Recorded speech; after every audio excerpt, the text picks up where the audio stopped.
بسیار جوی زیبا بود این وطن خوب بسیار وطن خوب داشتی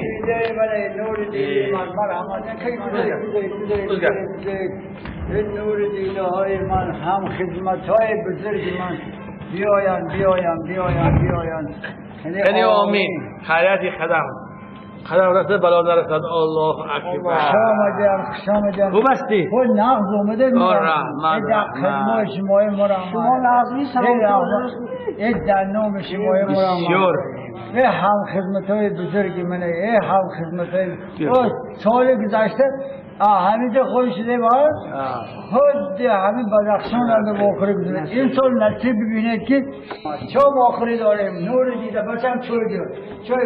پیش بابامون بشی چوی این نبیره چه خدمت کنه بشی چوی بچم چای برام میمونه اینا هم خدمت های بابا من چند مرتبه گفتگی با چند نفرهای دیگر از تمام جمهوری ما هم خدمت های بزرگی من اینجا حضور دارند نور دیده تاج سر و گذشته ها را خدا رحمت کنه چند نفر دیگر از خطار ما و بیبیت گو میمونه آمدن راستگوی بیبیره یک خوب هستی ای رحمت در قدم شما مرا مهمانوی عزیز خداوند او روزویت الهی دیگه نبیارد چه روزی سختی بود اکرم جان و مردم وزنش یک طرف خوردنی خوراک نبود نبود چه قضا نکشید خوردنی نبود همه علفهای کوی را بخوردن ایشی تورون ایشی بیت ای برگی وای همین از نبودگی بود کی نبود آخی من خودم دیدم مردم همین ایشی گفتنی علف تقلا همون خورده دیدی بچه نبود حقیقتا وزنی همین خوراک نبود باز میگویم که بچه خداوند اون روزا دیگر نبیارد در همون صلح‌های جنگ تمام چیز و چاره برای فرانت بود انا همین مردم کوشش میکرد که همین گوشت تمام خوراک را به فرانت تامین کند که ما غلبه کنیم اکنون خودی همونو چی میخوردن؟ هیچ علف فقط علف های کوهی بود در آخیبگاه علف های کوهی میخوردن انا دونکو را میشکستن ارد میکندن میخوردن همونو را بین که چه خیلی روزه سخت بود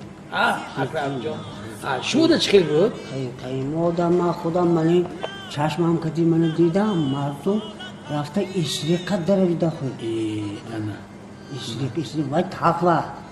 نبود خوراک نبود حقیقتا خوراک نبود خدا و شکر که حاضر همه چیز هست انا بین که اکرم جونه باز میگویم که خداوند اوضاع را دیگر نبیارد انا مردم حاضر این جوانا همینم میفهمند به هر حال وظیفه من و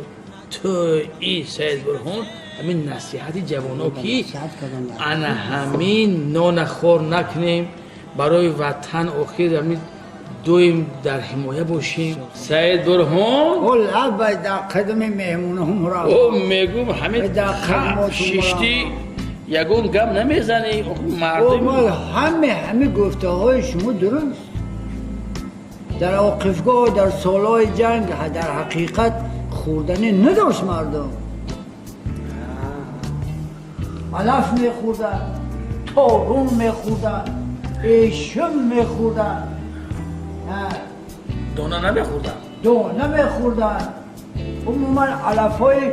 کویر میخوردن ایده خدمتش مهم رامه انا خود خدا ایده اون روزار دیگه نمیارد انا سیر توری همیشه شکر رشه 100 بار شکر کردن نکن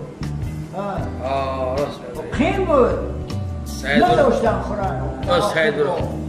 درست هم گفت گفتی یک گفت گفتی خب همین مردم بودیش و چی میخوردن؟ او در قدم شما مرا مهمونای عزیز من او سالای جنگ در آخرگاه مردم مستچار زور اومد شربرنج خوردم